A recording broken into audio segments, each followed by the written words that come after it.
Bonjour. Vous êtes le directeur du théâtre de Villeneuve-sur-Lot, mais vous n'avez pas toujours été à ce poste-là. Je crois que vous avez pas mal eu de contact avec le patrimoine avant, peut-être même encore aujourd'hui. Est-ce que vous pouvez nous rappeler rapidement votre parcours? Oui, c'est presque une double vie.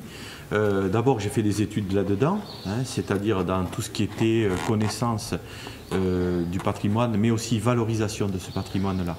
Mais ensuite, je n'ai jamais quitté ce centre d'intérêt, à la fois par passion, parce que je trouve qu'on est dans une terre que j'aime, dans laquelle j'ai toujours vécu et qui est d'une richesse infinie.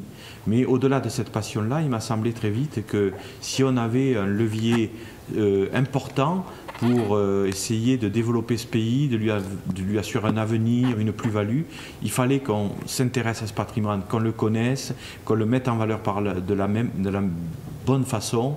Et en quelque sorte, mon objectif, ça a toujours été de rendre moderne le patrimoine historique.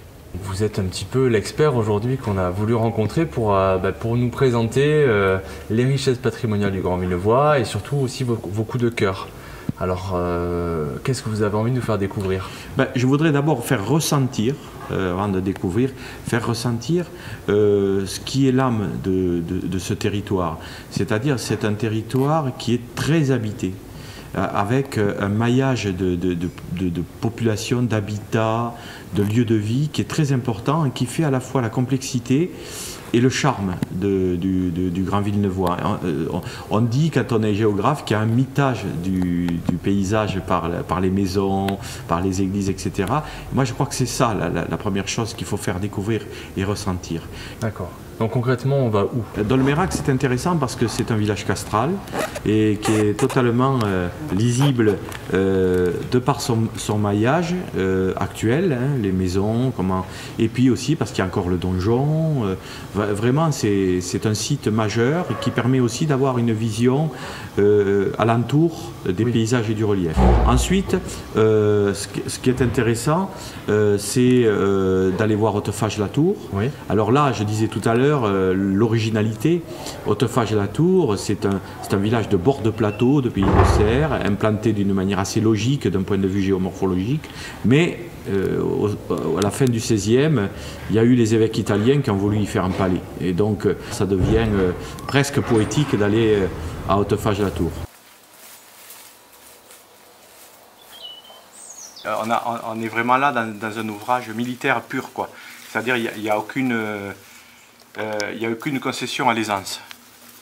Tu vois, on est là, donc c'est étroit, ça veut dire que c'est assez haut pour passer avec ton système de défense, mais en même temps c'est assez étroit, c'est-à-dire que si un adversaire arrive, il ne peut pas déplier son coup. Et je me suis toujours interrogé sur ça,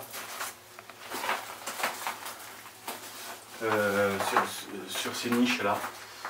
Est-ce que c'est une toute petite chapelle de la tour? Est-ce que c'est quelque chose pour mettre les choses au frais? Parce qu'on est dans l'épaisseur du donjon, là. On est dans l'épaisseur du mur. Donc, quelle fonction? Je ne sais pas.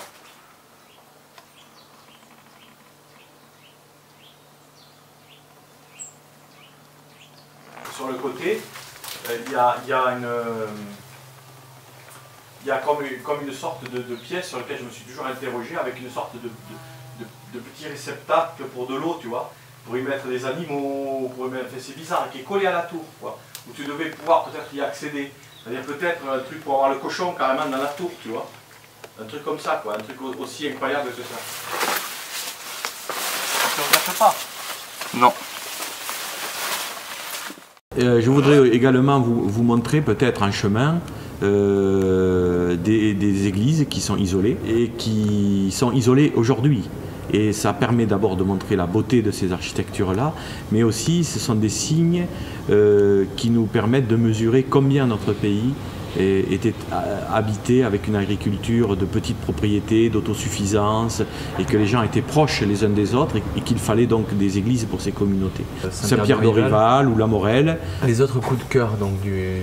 On est à la Roque-Timbaud. On peut passer à la Roque-Timbaud sans se rendre compte qu'il y a un noyau médiéval de première qualité, je dirais même de première grandeur, très caractéristique d'une époque, avec au pied de ce noyau médiéval une église, Saint-Germain, un site où il y a tout, quoi. C'est-à-dire qu'il y a la légende historique, il y a la source miraculeuse, enfin, il y a tout ça, quoi. Oui, c'est un lieu qui est chargé de mystère et qui est magique un petit peu. Voilà, qui a une certaine magie. Sauf que le temps ne défile pas à la même vitesse qu'ailleurs. Voilà, c'est des lieux qui sont des lieux, des sortes de balises qui restent fermes au fil du temps, quel que soit le temps et quel que soit ce qui se passe. On pourrait aussi parler de Fontgrave avec son magnifique rétable, on pourrait parler d'aussi beaucoup d'autres lieux, parce que je pense que il faut une vie pour découvrir tout ce qu'il y a dans le pays villeneuvois, et c'est donc une raison valable pour venir visiter, mais peut-être s'implanter pour que cette vie elle soit assez longue pour tout découvrir et tout voir. Donc la découverte du patrimoine en Grand Villeneuvois, en fait, c'est un peu une introspection en même temps. Ouais, une introspection, une sorte de chemin initiatique, mais aussi une collection de moments de plaisir simple. Mais à côté de ça, il y a les navires amiraux. C'est-à-dire ? Pour moi, Villeneuve est un navire amiral. Une grande bastide qui a fait ville, etc. Avec ce pont tout à fait extraordinaire, Notre-Dame du Bout du Pont. Mais aussi, c'est une bastide exceptionnelle. La seule bastide à cheval sur sa rivière, avec un ensemble de bâtis de grande qualité, souvent d'ailleurs méconnus, et un mélange de modernité et de médiévalité qui en font vraiment une bastide de caractère au sens le plus noble du terme. Bruno Rapin, 3 questions un peu plus spontanées. Si le patrimoine était une couleur, ce serait laquelle ? Alors pour moi, si le patrimoine était une couleur, c'est une question qui n'est pas facile, mais je crois que je peux en dire 2. Oui, pourquoi pas. Donc pour moi, il y aurait une sorte de compromis entre cette sorte de blanc cassé calcaire. Ouais. Et ce rouge que l'on trouve dans certaines briques qui ont été travaillées par l'homme ou qui ont été sorties de la terre, mais qui sont aussi des couleurs qui permettent de moderniser le patrimoine. Si le patrimoine était un son, un bruit, ce serait lequel ? Alors, déjà pas le silence. On peut penser que, parce que le silence est un bruit, moi je pense que un souffle comme un souffle, c'est-à-dire qu'on entende quelque chose qui parle de l'émotion qui est suscitée par le patrimoine, et donc son propre souffle, qui va être une sorte de souffle apaisé si on trouve le lieu apaisant, ou un souffle un petit peu plus relevé parce qu'il y a une émotion qui se crée, une sorte d'urgence à découvrir, à comprendre, à savoir.